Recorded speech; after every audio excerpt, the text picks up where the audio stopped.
Ikinasana ng Committee on Health ang public hearing kaugnay sa BTA Bill 312 o ang pagtatatag ng 50-bed capacity Bangsamoro People General Hospital sa Special Geographic Area. Ang detalye mula kay Liz Miro. Isinusulong sa BTA Parliament ang BTA Bill 312 o ang pagtatatag ng 50-bed capacity Bangsamoro People General Hospital sa Special Geographic Area o SGA. Ngayong araw, isinagawa ang public hearing hinggil sa panukalang batas sa Midsayap, Cotabato.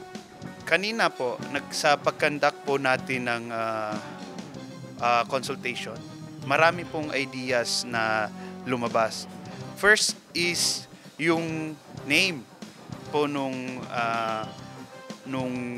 hospital na ilalagay po natin sa SGA. Ang unang lumabas na statement is yung kung ang ilalagay po natin na pangalan ng probinsya na gagawin po inshallah dito sa SGA ay Moro Province, bakit hindi na lamang pong Moro General Hospital yung ipapangalan?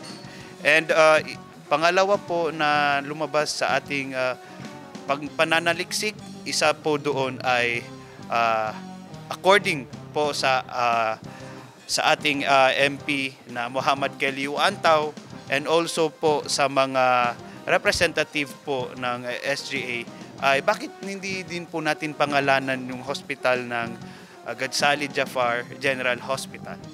And lastly po, maganda na rin po yung pangalan na Bangsamoro People General Hospital. So iyan po yung mga tatlong lumabas na pwedeng maging pangalan ng hospital. And next po is yung location. Yung location po ng hospital, may nag-suggest po na bakit hindi po natin dito ilagay sa may Malidegaw area or di kaya sa Tugunan area yung hospital. Meron din naman pong nagsalita doon, I think from Nabalawag po and Kadayangan, bakit hindi naman po pwede nating ilagay doon sa Nabalawag and in between Nabalawag and Kadayangan kasi yung areas na ito ay accessible din naman po sa lahat. And meron din pong nagsasabi na as much as possible, ilagay po natin itong hospital na kung saan yung 8 SGA municipalities ay makater po nitong hospital.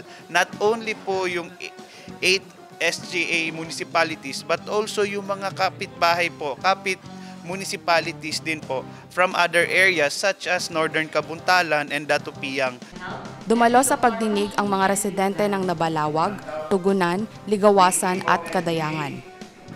Tayo pinagpapasalamat sa araw na ito kung saan iginanap itong public consultation ng Committee on Health tungkol po sa BTA Bill number 312 kung saan ito ay nagpanukala na magkaroon po ng General Hospital dito po sa Special Geographic Area, tinatawag nila Bangsamoro People's General Hospital. So tayo pinagpapasalamat sa may akda nito kay MP Suarto Ismael at ang lahat ng mga kautos niya sa pag-isip na magkaroon tayo nito.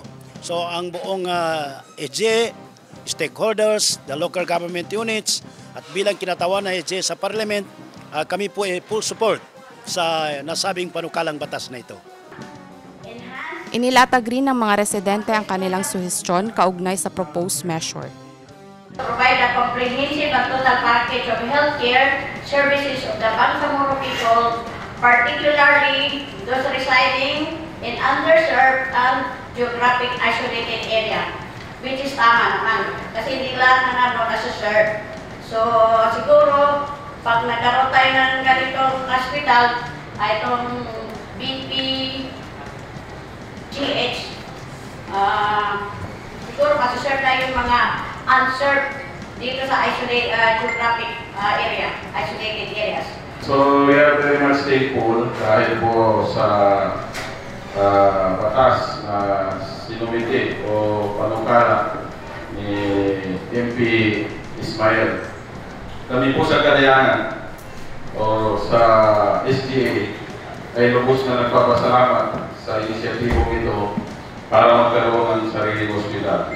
Dahil po dito, kami po ay lubos ulit na masaya dahil actually more or less mga 1 or 2 weeks ago nagsumiti kami ng letter to Honorable MPD Tirangalo asking for the hospital na at least ganun din same 50 bed capacity na hospital.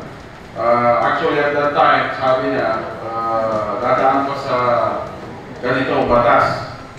Kaya pinalitan namin ang request namin into super clinic. Hindi pala kasi meron na, siguro hindi ko alam at that time kung alam niya na ba na may ganitong batas na. But then, yun na nga, parang answered prayer rin para sa amin. Because we are already initiating yung ganitong programa at kami nagpapasalamat na mayroong nakapag-isip mula sa inyong mga kagalagang ng MP. Nakasaad sa panukalang batas na mapapasailalim sa Supervision Ministry of Health ang pagamutan. Ang pondo para sa ipinapanukalang ospital ay isasama sa Bangsamoro Appropriation Act, magpapatuloy ang pandinig at public consultation hinggil sa proposed bill sa mga susunod na araw. Liz Miro, iMinds, Philippines.